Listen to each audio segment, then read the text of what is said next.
Pemilihan umum telah memanggil kita, seluruh rakyat menyambut gembira. Demokrasi Pancasila, hikmah Indonesia merdeka.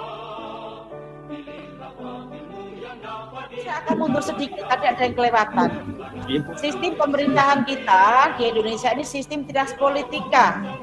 Apa itu? Eksekutif, presiden, gubernur, bupati, wali kota. Ada lagi yaitu rezim legislatif. Apa itu? DPR RI, DPR provinsi, dan DPR tingkat 2. Ada lagi rezim DPD, yaitu Dewan Perwakilan Daerah. Masing-masing di provinsi ada 4 perwakilannya. Ini sesuai dengan amanat Undang-Undang Dasar. DPD baru ada, itu ada di 30 kabupaten kota, masing-masing 4. Ini wilayah yang ada di rezim legislatif. Eksekutif dan legislatif memang dipilih secara langsung. Nah, kalau yang yudikatif itu apa? Misal kepolisian, kejaksaan, TNI itu penunjukan. Nah, tiga-tiganya ini namanya sistem trias politika, ya, trias politika. 3 pilar ini satu sama lain saling menopang, saling mengisi, saling memperkuat terhadap eksistensi pemerintahan Indonesia, baik dari pusat, provinsi maupun di tingkat 2. Sampai di sini saya akan cut off, saya akan maju ke depan lagi. Saya akan maju ke depan lagi soal kenapa peran politik anak-anak muda itu sangat penting. Banyak anak muda itu sekarang agak cuek terhadap, saya bukan politisi, saya nggak mau tahu urusan politik. Padahal dengan politik itulah sebuah negara mempunyai orientasi untuk politik anggaran. Contohnya misal, kita bicara kebijakan Bapak Presiden, ya. Bagaimana Bapak Presiden Jokowi itu sekarang mempunyai kebijakan penyelesaian jalan-jalan tol yang menghubungkan seluruh wilayah provinsi di wilayah timur. Termasuk untuk ketahanan pangan, Bapak Jokowi menyiapkan beberapa waduk-waduk di wilayah Jawa khususnya dan sekitarnya. Ini harus didukung oleh DPR RI.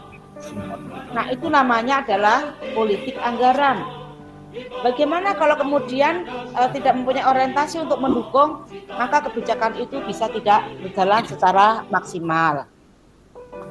Kemudian kalau setelah contoh dari pusat, kami akan menyampaikan contoh dari tingkat 2. Misal bagaimana pemerintah Kabupaten tingkat 2 dalam kurun waktu 3 tahun ini Pemkab Bojonegoro menyelesaikan kurang lebih 450 km jalan berbasis cor. Yang dulu anak-anakku sekalian mungkin ada hambatan di saat akan bepergian, akan bertransportasi. Pertama misal infrastrukturnya kurang memadai. Belum lagi misal soal petani. Petani kadang-kadang belum mendapatkan support pendanaan dari pemerintah. Belum lagi misal soal sektor pendidikan, ada GTT, PTT, guru tidak tetap, ada juga soal kesehatan. Nah, maka Pemkab Bojonegoro membuat suatu kebijakan perencanaan di lewat OPD Bapeda. Nanti setelah itu baru kita bahas bersama legislatif, yaitu DPR tingkat 2. Nah, DPR tingkat 2 itu adalah penjabaran dari representasi para pemilih, representasi para kontestan di saat pemilu tahun 2019. Maka bagi anak-anak muda kemudian yang apatis dengan partai politik, maksud saya apatis dengan kalimat politik, nanti akan ketinggalan. Ketinggalan apa? Ketinggalan terhadap akses informasi, ketinggalan terhadap akses representasi aspirasi. Nah, aspirasi. Contohnya misal, Bu, ini gimana sih? Sekarang daring ini kan kita banyak makan pulsa. Akhirnya Kementerian Pusat memberikan bantuan pulsa. Ini namanya politik anggaran. Sehingga dalam kesempatan ini proses demokrasi tetap berjalan. Contohnya misal partisipasi yang minim sekalipun, siapa yang memenangkan kontestasi itu adalah definitively untuk menjadi misal yang terpilih. Maka peran anak muda itu sangat penting untuk partisipasi politik praktis, ya.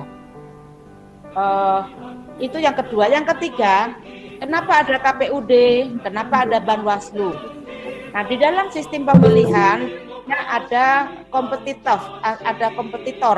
ada kompetisi, maka harus ada wasitnya. Kalau kita bicara misal soal siapa yang menjadi wasit kalau antara kontestan itu kemudian terjadi persengketaan, maka ada namanya Banwaslu. Terus yang kedua, kenapa ada KPUD? Ini sekilas saja ya, sekilas saja. Kenapa ada KPUD? Ya, KPUD mempunyai tugas untuk menyelenggarakan. Pemerintah tidak mungkin menyelenggarakan karena pemerintah juga bagian dari peserta kontestasi. Di saat ada pilkada, maka pemerintah itu adalah sebagai kontestan. Di saat provinsi, di saat memilih gubernur, provinsi juga mempunyai kontestan. Di saat pemilihan presiden, itu juga pemerintahan sebagai kontestan. Apa itu sebagai peserta? Maka perlu ada KPUD, KPU pusat, KPU provinsi maupun KPU tingkat 2. Sehingga memperkuat, mengkokohkan terhadap proses demokrasi yang ada di Indonesia. Jadi anak-anakku sekalian, dalam gambaran singkat tadi itu, Pak Kesbangpol, pertama sebaiknya ada praktek nyata di dalam proses politik. Coba nanti ke depan ada misal 3 hari proses politik pemilu kada, atau 3 hari proses politik pemilu legislatif. Siapa yang menjadi calon DPRD, siapa yang menjadi calon Panwaslu, siapa yang menjadi calon KPUD. Nah, kalau ini kami sampaikan, mungkin lebih anak-anakku sekarang lebih tahu terhadap proses demokrasi yang ya. Termasuk nanti di saat bicara pemilihan pilkada, maka nanti dibuka siapa yang menjadi calon kontestasi pilkada, siapa yang menjadi KPUD, siapa yang menjadi Banwas. Mudah-mudahan ini bisa diselenggarakan di tahun 2021 sebagai pengayakan bahwa bukan sekedar teori kami menerjemahkan, kami menyampaikan dalam forum ini, tapi anak-anakku sekalian bisa melihat langsung terhadap bagaimana proses politik representasi dari Dewan yang nanti diselenggarakan oleh KPUD dan Banwaslu. Kalau ini terjadi, maka makin matanglah dalam anak-anakku sekalian mencermati apa yang menjadi proses demokrasi maupun politik yang ada di Bojonegoro. Rasanya bicara politik mungkin cukup beberapa bab saya sampaikan, mungkin 3 hari tidak selesai. Namun secara cuplikan tadi garis besar sekian, saya hanya berpesan kepada Kesbangpol untuk menyelenggarakan praktek pemilihan anggota legislatif tingkat 2 di Kabupaten Bojonegoro. Kalau itu terselenggara mungkin lebih baik sehingga anak-anakku sekalian bisa tahu tata cara ketatanegaraan yang bertumpu kepada pemerintahan kabupaten tingkat 2. Misal nanti di saat sidang, DPR dan sebagainya. Mungkin perlu 3 hari untuk praktek langsung ya. Itu gambaran singkatnya terhadap partisipasi anak-anak muda, partisipasi para milenial, partisipasi terhadap proses politik. Dalam kesempatan ini kami juga menyampaikan beberapa politik anggaran yang ada di Pemkab Bojonegoro, yaitu di sektor pendidikan. Contohnya bagaimana Pemkab memberikan kebijakan beasiswa anak-anak sekalian, ini juga bagian dari politik anggaran yang ada di Pemkab Bojonegoro. Sambutan pengarahan dan juga dengan bacaan Bismillahirrahmanirrahim pada tanggal 20 September 2021 seminar tentang partisipasi politik muda-mudi milenial untuk suksesi di pemerintahan kami buka dan dimulai.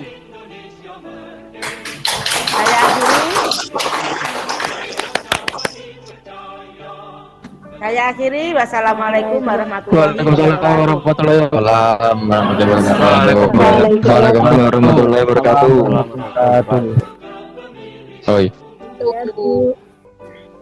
Saya izin live ya. Kalau saya izin live nanti kalau memang mau praktek langsung, Pak Kesbangpol sudah kami tugaskan, nanti kami kasih guidance. Selain teori-teori tadi saya sampaikan, secara teoritik mungkin lebih baik juga secara praktek. Calon legislatif, kemudian dari partai mana, kemudian eksekutif, KPUD dan Banwas. Ini bagus Pak Mahmudin, sebaiknya memang lebih baik kita praktekkan di lapangan. Saya mohon izin, saya langsung live ya karena masih ada beberapa tugas yang lain. Assalamualaikum warahmatullahi wabarakatuh. kami dari perwakilan SMKN Negeri 1 Bojonegoro yang menghadiri untuk seminar bagaimana etika kita dalam pemilihan umum khususnya untuk pemula. Kami mengapresiasi cukup baik karena anak-anak kami khususnya adalah anak SMK yang menginjak usia 17 yang akan nanti ada pemilihan umum, mereka akan menyadari bagaimana beretika berpolitik, bagaimana dia mengapresiasikan untuk para pemimpin yang akan datang. Mungkin dari saya itu, terima kasih. Wassalamualaikum warahmatullahi wabarakatuh. Assalamualaikum warahmatullahi wabarakatuh. Untuk di seminar pagi hari ini kami telah memperoleh ilmu mengenai politik, yaitu kami sebagai pemula di sini kami diberitahu bagaimana sih tata caranya, bagaimana dari awal konsep pemilu, mulai dari sosialisasi, mulai dari penyiapan program. Terus di sini kami juga diberitahu mungkin untuk di siswa SMA ataupun SMK itu kan untuk awal biasanya kami mengikuti pemilihan ketua dan wakil ketua OSIS. Nah di situ kami sudah belajar dan untuk lebih dalamnya lagi kami mendapatkan ilmu di sini. Mungkin bisa lebih baik lagi untuk kedepannya, lebih menyenangkan lagi. Terima kasih. Wassalamualaikum warahmatullahi wabarakatuh. Assalamualaikum warahmatullahi wabarakatuh. Perkenalkan, kami dari Parlemen Remaja 2009 Bojonegoro. Saya Pak Motorik, Parlemen Remaja 2020. Pada hari ini kami bertugas sebagai pemantik ya. Pertama sudah mulai Pak Budi, Kepala Bagian Bojonegoro, untuk memeriahkan acara dan untuk memberikan edukasi serta pengetahuan ya kepada adik-adik tentang Parlemen Remaja dan pengetahuan politik umum. Acaranya bagaimana mau? Sangat mendidik karena kita sebagai seorang remaja di era sekarang ini harus ada gimana ya, apalagi kan bertemakan untuk kita secara tahun depan untuk menyoblos, kita harus ada kalau bahasanya itu ring-ringan gitu ya. Jadi istilahnya yang dilakukan oleh Stako yang bersama dengan KPUD sangat luar biasa. Mantap. Lanjutkan.